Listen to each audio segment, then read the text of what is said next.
and subscribe to Vishwasam.in. 10 ఏళ్లలో trailer మాత్రమే చూశారు, అసలు సినిమా ముందు ఉంది అని మోడీ ఓ పక్కన అంటున్నారు. ఢిల్లీలో మళ్ళీ ఎన్డీఏ కూటమి రావడానికి పెద్దగా అడ్డంకులు లేవు అని అనిపిస్తోంది. దీనికి తోడు ఇప్పుడు సోషియో ఎకనామిక్ పరిస్థితులపై వచ్చిన కొత్త రిపోర్ట్, మోడీ మళ్ళీ గెలిస్తే జరిగే మార్పులపై చేసిన కామెంట్స్ చూసిన తర్వాత ప్రపంచ రాజకీయాల్లో చర్చ తీవ్రమవుతోంది. ఇంతకీ మోడీ గెలిస్తే ఏం మారుతుంది? ఇండియా రాతే కాదు, ప్రపంచ పరిణామాలు కూడా మారతాయని అనే మాట ఎందుకు వినిపిస్తోంది? ఈ డీటెయిల్ స్టోరీ చూసే ముందు విశ్వాసం.in సబ్స్క్రైబ్ చేసుకోండి, లైక్ చేయండి, షేర్ చేయండి. భారతదేశంలో ఎన్నికలు అంటేనే ప్రపంచానికి ఓ ప్రత్యేకమైన ఆసక్తి ఉంటుంది. ఎందుకంటే 100 కోట్ల మందికి పైగా ఓటర్లు ఉన్న దేశం, అతిపెద్ద ప్రజాస్వామ్య దేశం. ఇక్కడ ఎవరు ఎన్నికవుతారు, ఏ పార్టీ గెలుస్తుంది అనే దాన్ని బట్టి వరల్డ్ వైడ్ రాజకీయ అంశాలే కాదు, వ్యాపార, ఆర్థిక, సామాజిక అంశాలు కూడా నిర్ణయం అవుతాయి. అందుకే ఇంత క్యూరియాసిటీ ఉంటుంది ఎప్పుడు.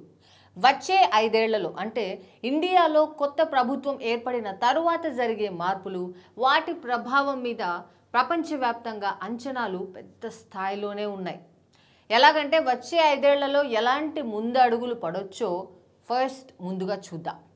భద్రతా మండలిలో ఇండియా శాశ్వత సభ్య దేశం అయ్యే అవకాశం, వ్యూహాత్మక వ్యాపార కీలక భాగస్వామి ఇండియా అని అమెరికా ప్రకటించే సూచనలు, ప్రపంచంలో 3వ అతిపెద్ద ఆర్థిక వ్యవస్థగా భారత్, పెట్టుబడుల కేంద్రంగా ఇండియా అవతరించే సంకేతాలు, ప్రపంచంలోనే శక్తివంతమైన నాయకుడిగా మోడీ నిలిచే పరిస్థితులు, ఇవన్నీ ఇప్పుడు కళ్ళ ముందు కనిపిస్తున్న లక్ష్యాలు.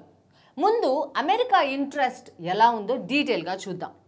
అమెరికాలో వచ్చే నవంబర్లో ఎన్నికలు ఉన్నాయి. ఈసారి రిపబ్లికన్ పార్టీ గెలిచే పరిస్థితి కనిపిస్తోంది. అంటే ట్రంప్ రీఎంట్రీ ఇవ్వచ్చు.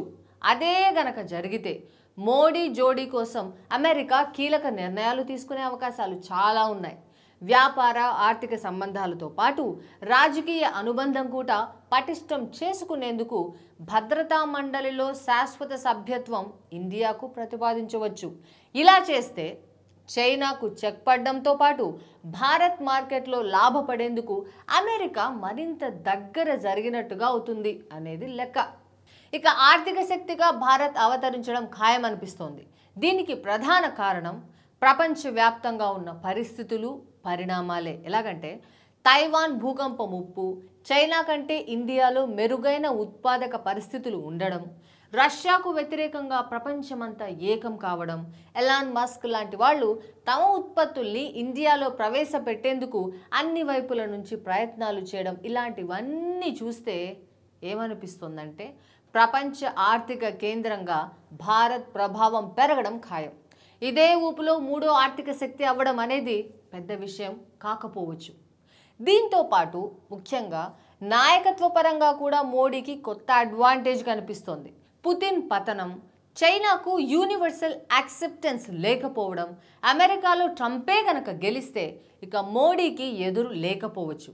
ఇటు ఆర్థిక, వ్యాపార వ్యవహారాలు, అటు రాజకీయ పరిణామాలు ఇవన్నీ కలిసి మోడీని ప్రపంచంలోనే మోస్ట్ పవర్ఫుల్ లీడర్గా నిలిపినా ఆశ్చర్యపోవాల్సిన అవసరం లేదు. రాజకీయాలు, జెండాలు, అజెండాలు ఇవన్నీ పక్కన పెట్టి ఆలోచిస్తే మోడీ గెలిస్తే మాత్రం ఈసారి దేశం మీద ప్రపంచవ్యాప్తంగా సానుకూల ప్రభావం కనిపించడం ఖాయం అనే అనిపిస్తోంది. మీరేమంటారు? మీ అభిప్రాయాన్ని కామెంట్స్లో రాయండి. Like, share and subscribe to Vishwasam.in.